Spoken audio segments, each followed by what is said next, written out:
Hi guys, this is the second half of our freshly brewed at the Tap Yard. I turned you off because we took a short break and now we're going to start over again. And I think we will just go straight down. Is everybody cool with that? Well, Sam, I think you were on first on the list. What are we doing? Just one? As many as you feel. How about, if you have three, let's do three because it's, No, I don't have three. I have three. But I was trying to do new shit, so. Here's new shit. It's not necessarily good shit. Where's your beer? Doesn't bother me. Is this the better microphone? Yes.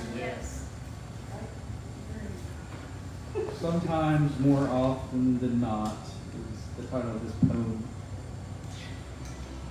Sometimes off in the distance I see a speck, faintly through miles of fog. It is my destination. Someday, but not today. Today it is behind me, still in the far recesses of my mind. Wherever it is, the I am who is me truly resides. But I am aware of its eventuality, and I see it clearly as I gaze upon those and them here around me now. My love, my wife, my sons, my dwindling hope. The light appears more often and clearer on the days when I forget the drive, when I relax, the push, and accept. Accept that the heavy stones I've turned through my prime didn't reveal that soft something. Accepting that they never will deliver that for which I searched. The earth never fed me nor quenched my thirst, not in the riches nor the accolades that didn't stick. Instead, that faint light followed me. It torments me still. Why more so than the bright one warms, I wonder, as I reach wearily for one more mighty stone.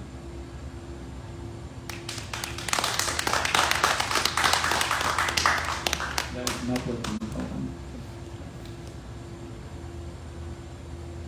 Alright, we'll see how this one goes. Sometimes I forget what I'm doing. So I said to myself, sometimes I forget what I'm doing when I'm not doing anything at all. You know what I mean? How can that be? You aren't doing anything to forget about. Yeah, but I was doing something before I was not doing anything, so I had to stop. What was I doing then? Right before I stopped. I forget. I read a sign once, warning, don't try to remember everything at once. It affects the waves. Mind your head. That was always one of my favorites. Yeah, is it saying listen to your head and do what it tells you? Or watch out for things that might hit you in the head? Like an errant thought? Or a low ceiling? A shooting star? Like Johnny after he heard his first Beatles song? No, like from the cosmos. Yeah, like that. But sometimes I forget about all of that when I'm right smack dab in the middle of doing nothing, and then all I'm doing is trying to remember what I was doing when I was doing nothing. Like looking at sand on the beach and then noticing one particular grain and seeing it for what it truly is when it stands alone, and seeing it as it has been forever, and as it is right then and will be, and then at that moment you realize you forgot about the stars. Like when God notices you. I guess it's like that, but what was he doing when he was doing absolutely nothing and realized that he forgot what he was doing when he noticed me? Watching the waves, probably yes, just watching the waves and minding his head. Yes, probably minding his head. I'm going to get back to what I was doing, which is absolutely nothing.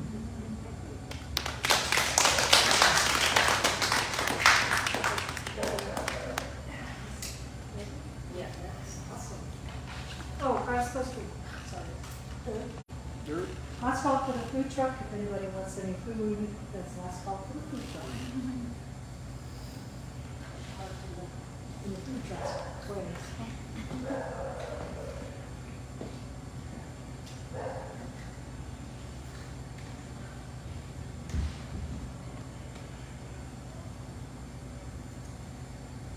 This piece is called Humane. I watched her fade, thinning away to nothing but a frame. She slept most of the time, thank God, for when she was awake it was to nothing but pain. The little self-medicate button never left her hand, soothing her as no one else could. That and the God channel. Her hands, they looked like mine before she lost all her weight. Sometimes I would wash her hair, but I had to stop when it all started falling out. I filed her nails for her, though. Those continue to grow even after. She stared at me a lot, but I don't think she was seeing me. And the God channel played on. She said she could see into heaven now. There was a long table with all kinds of food. It was covered with the things she couldn't eat anymore. She'd cry and beg God to take her. She was ready. Then I would cry in private and hope that it would be soon.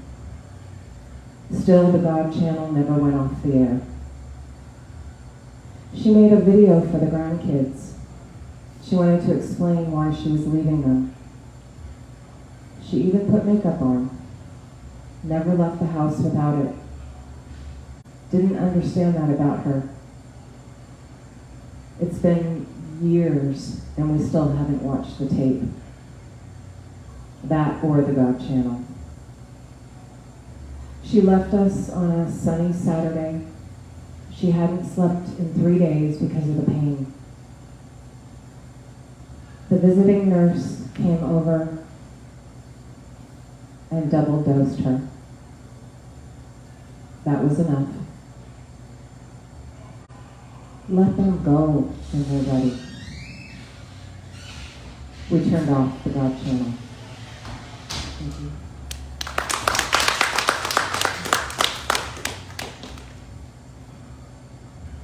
This is called Benefits of Aging, or Why I Would Never Go Back to My 20s, or Why I Was a Dumb 25-year-old. Me in my 20s at work. I hope I can do this job. What if I completely fuck up and I get fired and no one will ever hire me again? He keeps talking over me. She keeps interrupting me. Did they just ask me to flirt with the client? Did they just refuse my raise because my speaking voice is intimidating? If I have to go one more meeting about meetings for the week, me now. I've been offered another job. This is my 2-week notice. Me in my 20s and friends. Oh my God, besties for life. Of course I'll buy that $200 bridesmaid's dress and that I'll wear once and do that for 6 other friends and throw the bachelorette party and buy shower gifts and wedding gifts and baby showers and kids' birthday gifts and best friends forever and listen to you complain about hubby and kids in your life because that's what friends do. And then, sorry. Because that's what friends do. And when I ask you to come to my thing, that one thing that's so important to me, and you never show because hubby and kids, and that's more important, and I'll understand. Me now.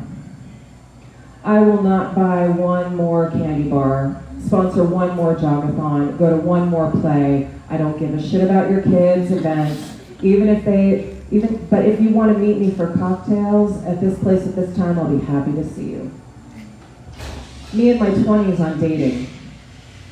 Oh, he's so hot. It was a good date. I think it was a good date. I hope he likes me. What if he doesn't? What if he doesn't call? What if he does call? I hope he calls. He didn't call. I'm going to be alone forever. What is wrong with me? I'm going to end up an old, lonely cat lady and die with cats will eat my corpse and wait. Is this a pattern? Am I picking wrong men? Am I dating my father? But Christina is way more fucked up than I am and she found love. Me on dating now. What's that? Oh, that guy I met last weekend? No, I wasn't into it. Dick is plentiful. Thank you.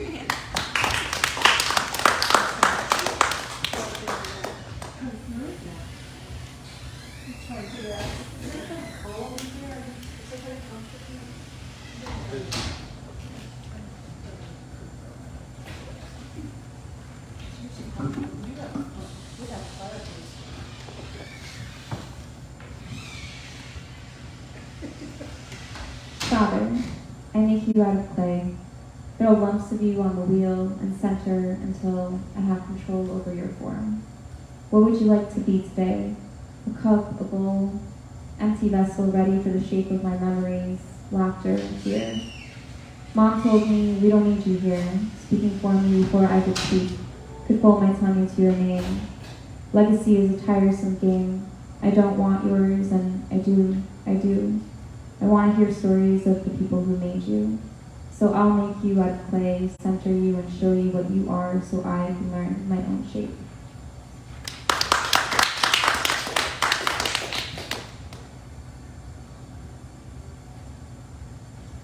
I pledge allegiance to the flag of the United, to the United, to the United, to the, what do I pledge? Allegiance is the life and death, the courage, the felt entanglement, the shattering, the integration, facilitating wants and needs, destruction and regret. These lines weave from center to the edge, collapsing time, gifting wires of telepathic delivery.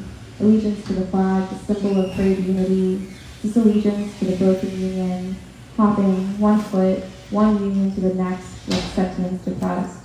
The distance between this flag and that is suckling mouth to breast. Blasphemy is everywhere. Shall I compare you to the breast? Nourishment, the gift of life? Why not? You saved my future self and therefore gift me life, but the cost is high. Allegiance to the flag that stomps upon the breast. I did not lie when I was 5 and I put my hand upon my chest, learning English with the words. I pledge allegiance to the flag of the United, of the United, of the United, this union or that. I come home and tell my mom in English we are safe, and she tells me to finish dinner, that democracy is something we can discuss when I'm older than I am. I pledge allegiance to the grass, trees, rivers, streams of consciousness weaving through life, expressing itself as me, to mountain cliffs that dance me with the edge, give me the seat, the place to put my careful feet, as I gaze into vastness and sniff.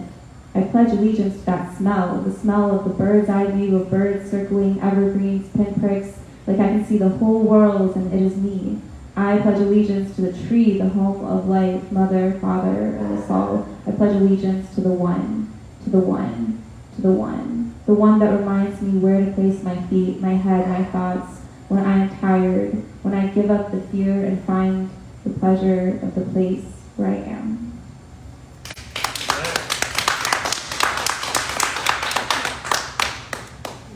Next, I was just going to remark about the noise. There've been a lot of like coffee houses and stuff where they're pouring all, making the lattes and so I mean this is just the toilet door going open and close. I'm sorry, everybody. But Brian, I guess you're next.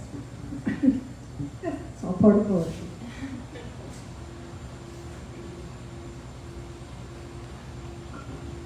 Oh, sorry.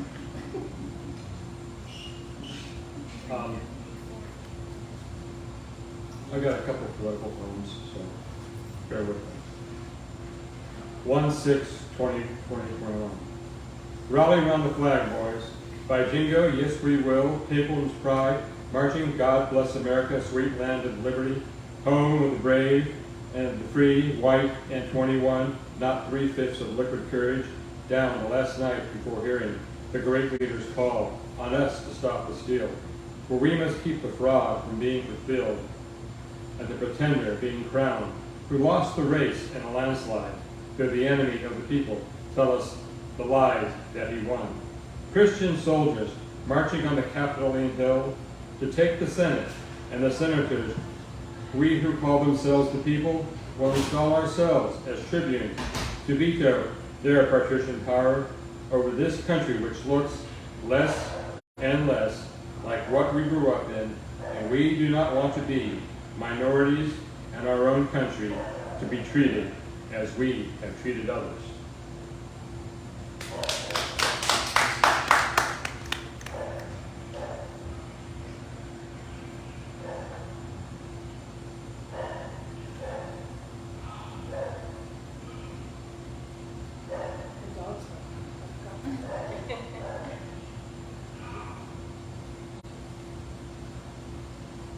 Nighthawks, 8/15/2021. Stub out my cigarette, sip my coffee, grown cold as the ninth circle of hell. Rain streaks the windows, wine stones in the passing headlights of yellow cabs, dinosaurs dying in this hipster's age of Uber and Lyft. The waitress moves slow, swathed in her blue pale smock, white apron spattered with coffee and tonight's blue plate specials. Undiscovered Jackson Pollock, eggs and a peach pie are the price. Want a top off? She leans over my table, glass carafe in her left hand, brew so brown it's almost black. 30s, 60s, can't tell, aged by life, but her hair falls lank from all the steam and grease billowing from the grill, white smoke of a papal conclave. Her eyes, that 1,000-yard stare, seen them too many places. Yadrang, Khe Sanh, Hue, and a dozen more off into the green horizon. She pours an inch, turns, and I glimpse from the cuff of her sleeve the boots and barrel of a soldier's cross inked on her right arm. Where'd you serve? Not expecting a reply. Turning, surprised, her eyes start to keen. Helmet in 05 with the 10th. Herat, 2010, the 101st. Where did you serve? I say AP, 67 to 75, Republic of Vietnam. Oh, this ain't your first rodeo. I light another cigarette, something to do, as I see friends never getting that homecoming hug, never holding their babies, laughing over coffee on Sunday, with their wives over something funny in the papers, or the Memorial Day barbecues. Not much got said, but we all wanted to be there. Now, so many flowers in gardens of stone, garden country, that timeless lie, where the rich old men send the young men and the poor men to fight and die. I take a long drag before saying, I still hear the gasp of Joe, that Marine beside me in my first fight. What was your MOS? She replies back, 09 Lima, Pashto and Dari. I spent my last tour on an FET. Damn, girl, I don't envy you.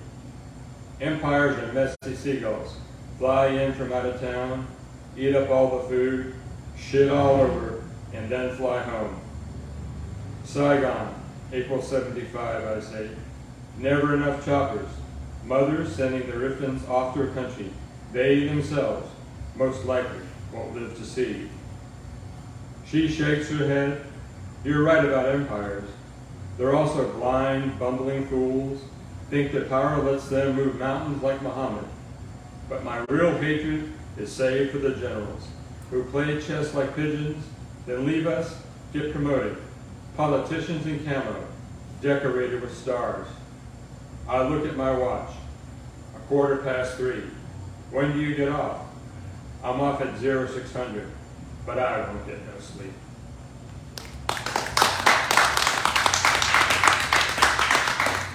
Remind me that this weekend I saw a play up in Wake Forest, the Firebox Theater. If anybody's in it, it's a small little theater on White Street upstairs where I actually went to a wedding reception. It was kind of cool to be in there, but it was about Vietnam.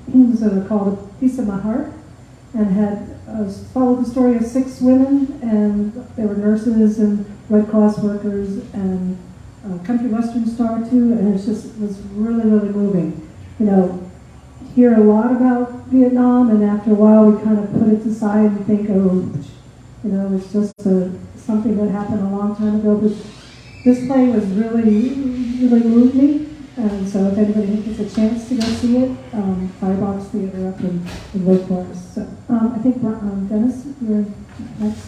And then we'll have supplements. We'll finish with you.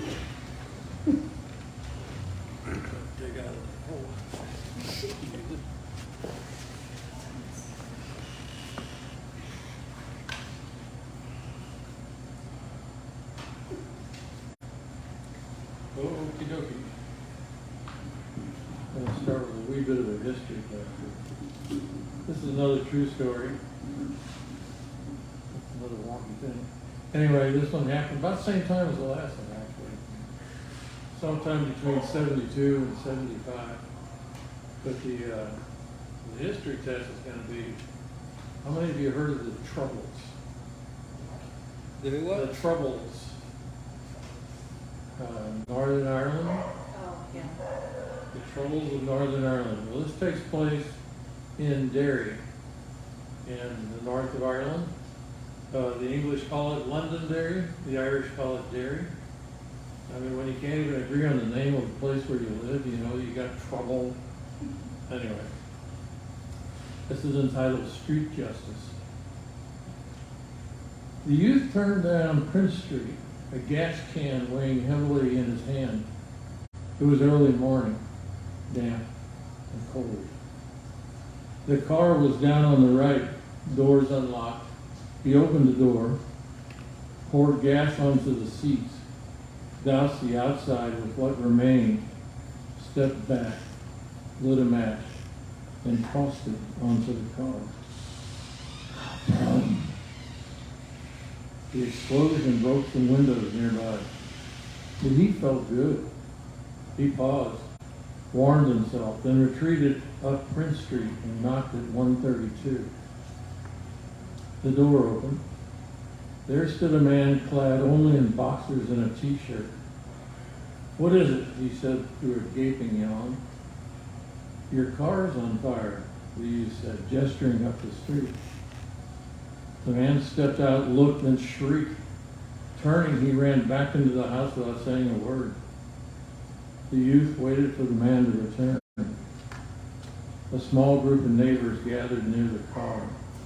Others gawked out windows at the fireball, engulfing the no longer snazzy blue rag. The man returned, trousers, boots, jacket. As he was about to pass, the youth stepped in front of him, blocking his way. In a calm but certain voice, he said, "If you're still here tomorrow, that'll be you." He then turned, stepped out onto the walkway, and was gone. No one remembered seeing the youth. The man, he was never seen again.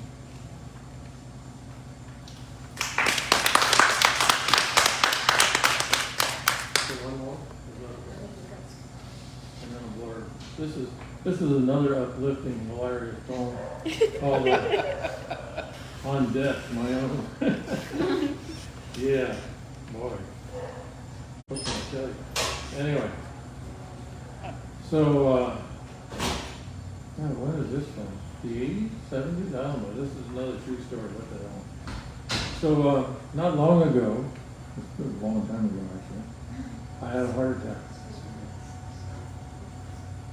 The emergency room, needles, tubes, machines of all manner and kind. Net, I didn't die. I didn't, so they told me, even have permanent damage, at least not to my heart. There was a change, however. As I lay there freezing, nude, except for a small swatch of cloth with a string at the collar, they called it a gown.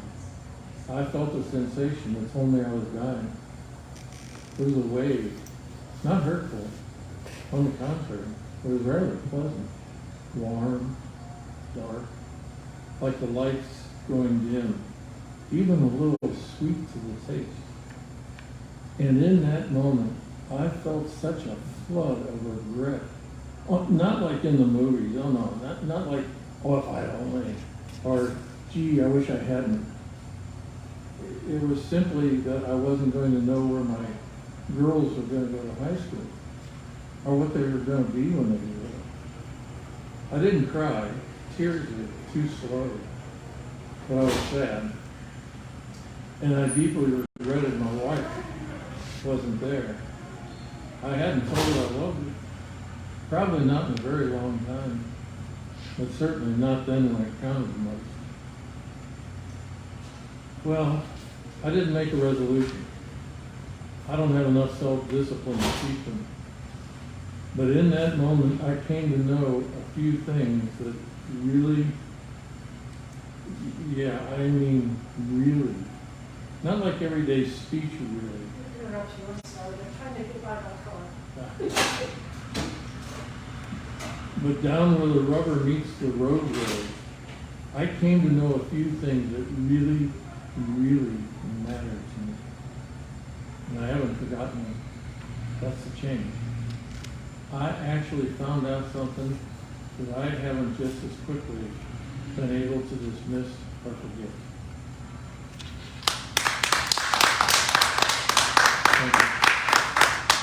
So now it's shameless plug time, since we have trucks or cars or whatever, we're going outside. So on November the 14th, in this very room, we are going to do a thing called Barroom Beckett. We did our first one on August the 9th in this very room, and the gist of it is we ask talented people from the area, define the area however you want to define it, if they have something they're passionate about, something they want to do, something they want to perform, a monologue, a song, a dance. This next time coming up, a fellow named Matt McCord is going to do a short puppet piece. He calls it the lecture, Puppet Existentialism, of all things. I don't know what the hell that means, but he said it could involve nudity, not him, but the puppet. So I had to put a little disclaimer in the playbill, anyway. So it'll be in here just one night. The 14th is not an accident. I call it the centenary celebration of the award of the Nobel Prize to William Butler Yeats, because he was awarded that prize on November 14, 1923. So November 14, 2023, we're going to do some Yeats, and there's even a young lady who's a fine singer who has agreed to sing The Stolen Child using Lorena McKenna's music. We're going to do a Beckett piece or two, hence Barroom Beckett, of course, and some other things, a variety of other things, one of which I don't think has been seen. I know my wife is getting me to get the hell out of here. And it's called Knee Play 5, which, any of you ever heard of a guy named Philip Glass, the composer? Yeah. He composed an opera called Einstein on the Beach, and the transitions from one section to another are called Knee Play. Knee Play 5 is extraordinary. We're going to try to do it live right here in this very room. So it's free to everybody. So come on down if you got nothing to do. 7 to 9:30, Tuesday, November the 14th. And I'm done. I'm out of here. So you're up next, CA. I hope. Yeah. You're on. No, that's my wife. Believe me, she will not come up here and do that. Yeah, go ahead. She'll stand in the back and give me the get out of here. Sorry, I had to rush out here. This is supposed to be.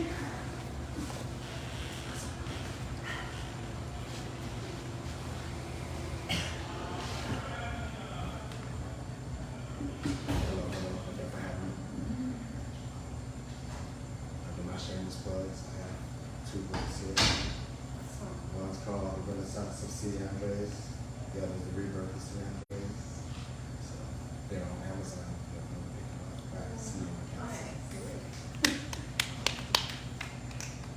We do 2 selections like everyone else, I guess. So we need 3 at the beginning. So Yeah, 3 at the yeah, I beginning. think that's have to happen here. Yes, please. Yeah.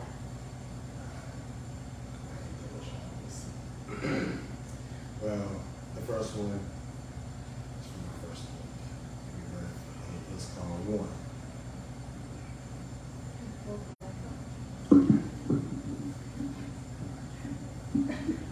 Just get a little closer to it. There you go.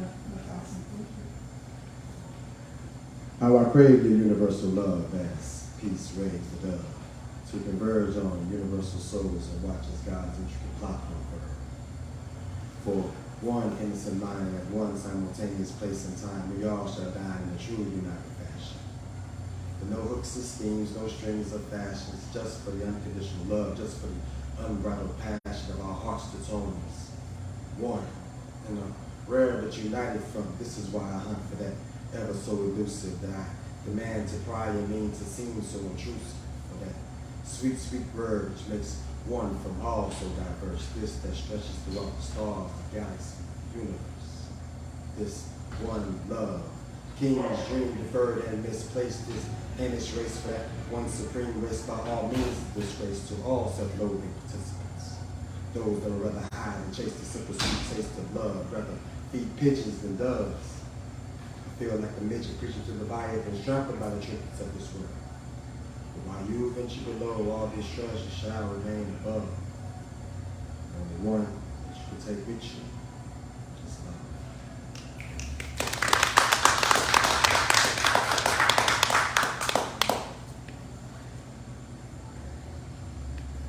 So, this one is called Technically Tired from My Beautiful Renaissance.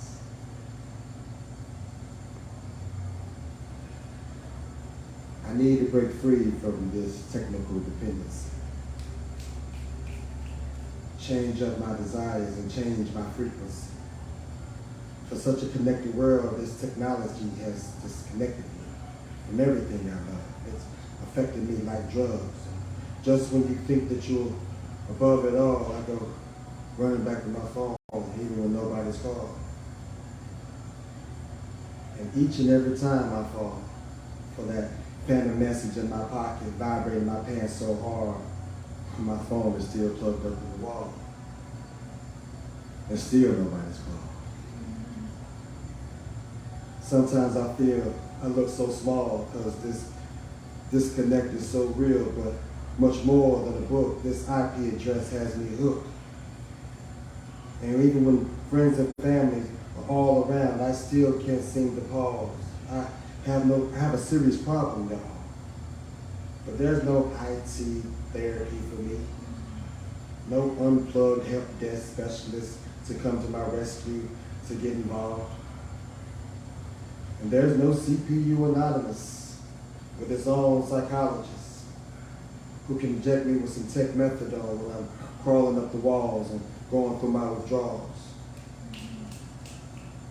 Tired of holding conversations with people, tired of falling in love, tired of getting out exploring the world, tired of not praying to God above while the daffodils swirl in the wild.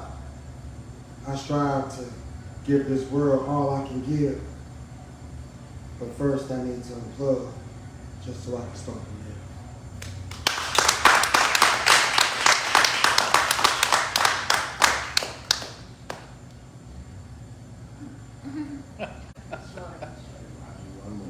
You can do it. Forgive me.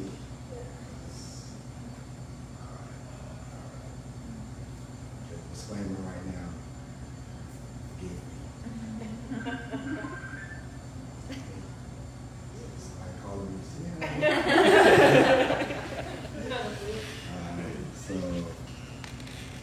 forgive me again. I call this the little D thing. It's one of my favorites. Let them all join hands, this clan of the little D man. Not enough of the hourglass of tripping sand to give you the time of day, yet you pimp and sway like all is your way on the highway and hill while she ran. Dreaming of a real man, scheming of a master plan to bust your universe. Those are the marbles you play with in your hand. As you boo, hiss, and curse the band simply because they don't want no short penny. Don't get mad, brother, because it's out of my hands, but in your hands like your manhood, like when you rape yourself while locked in your room. And you should. You have any clues how to bless a queen? How to caress and address panties and skins before rushing to undress tack rabbit and bust on her within. Short stroking, doubt provoking, so shallow, so rude. Never to understand why they don't want you, why these lesbian dreams haunt you in your plan. It's simple. They're tired of that same old sick, little bit man.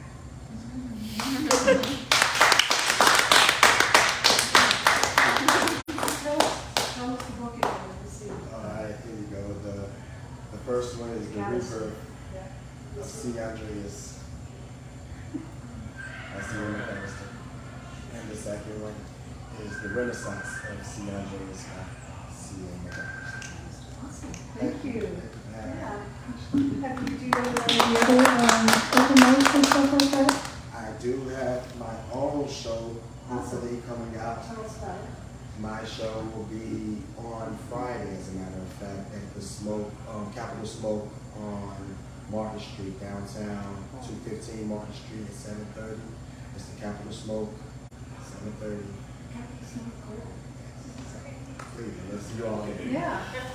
So you should go also to like, I guess she left already, Teddy's the one at the transfer company, it's called Capital Moments. Capital Moments is cool because they have like a drummer up on stage and they go. Yeah, if you're not familiar, you should go. Yeah. Yeah, you big and It's on- fit. So next Thursday, yeah, Capital Moments.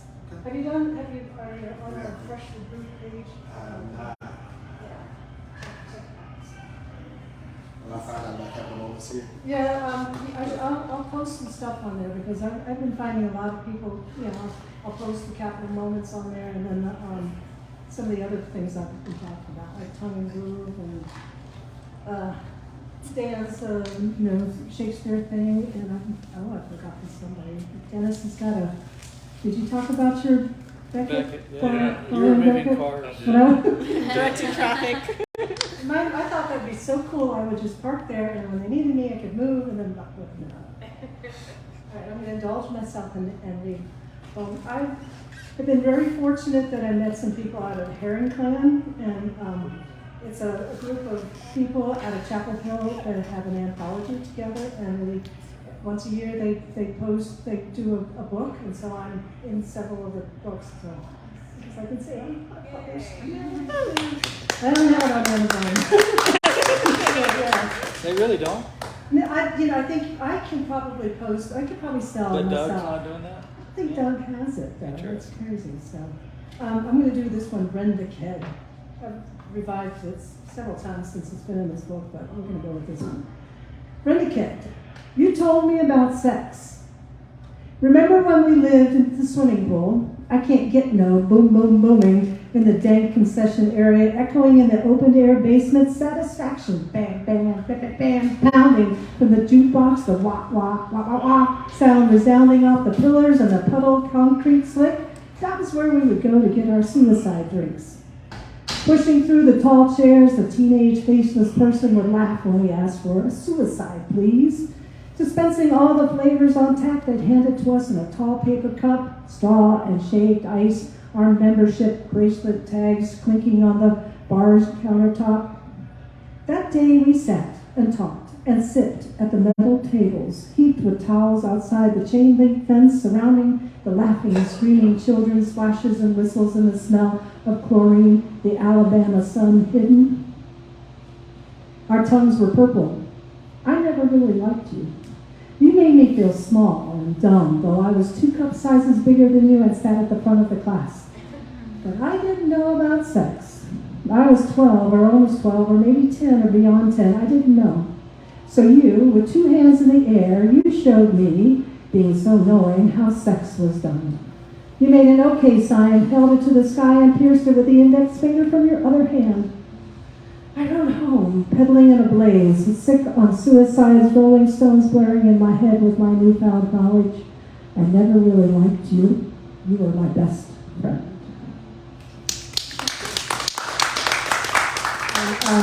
That is probably all. Does anybody have a burning desire?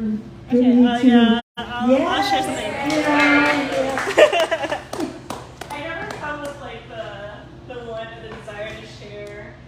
I do get here, and I mean, especially like after listening to you all, right, and read. But I mean, as many people do, I write cathartically. And it used to be about grief, and now it's turned into like a loss of love, I feel like, in different ways. I started a polyamory journey about a year ago to help try to figure out like myself and who I am.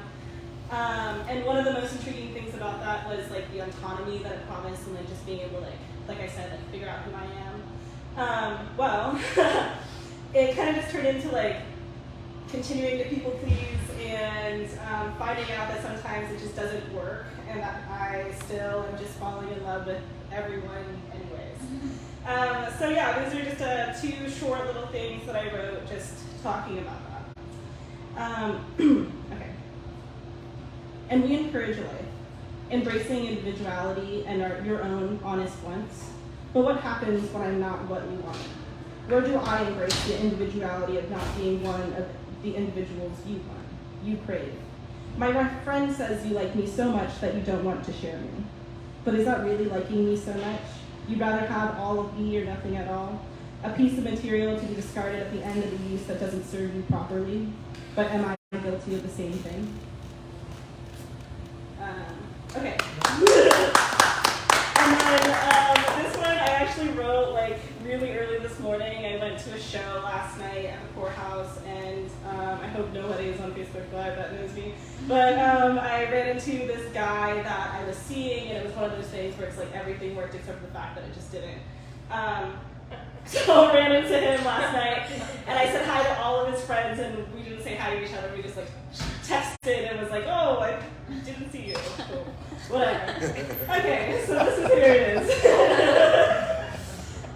Life is weird because I want to run up and say hi, put my lips right up on yours, pretend like the week that just passed didn't even exist. Because last week I dreamt of you, drafted a text that I didn't send, thought of I love yous that I didn't write. What is the point of I love yous that don't ever make it to the other person? Afraid of feelings that won't be reciprocated, afraid of I love yous that won't turn into anything other than just I fucking love yous. The world isn't meant for you and me, couples that don't make sense in the outlines of what does. It was fun for what it was. I love you for more than that. Thanks for what you were, and I'm sorry for what I wasn't. I hope we're friends in a distant future. Maybe a future of not putting names of what once wasn't, other than I fucking love yous and what fucking wasn't.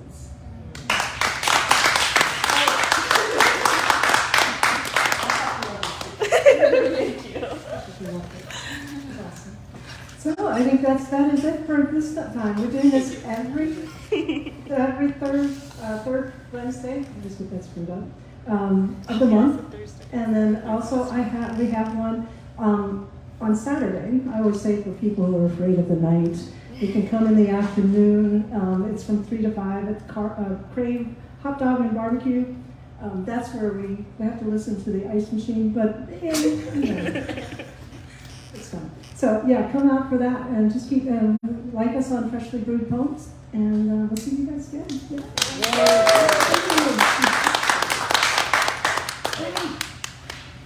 Question.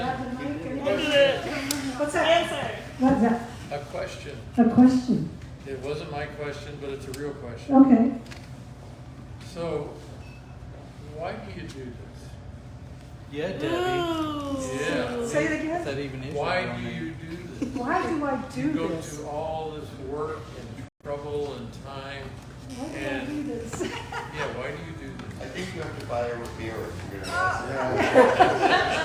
I don't know. It kind of fell in my lap, and I accepted it as something that that I should do.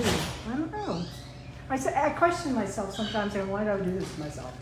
But no, I like because I like it, and because Well, we're glad I'm a that- whore for the good. I'm a We're whore for very the good glad you feelings do it. that I get. We're real very glad glad. that Thank you you. do this. Yeah. Yeah. Good. Oh, So, thanks.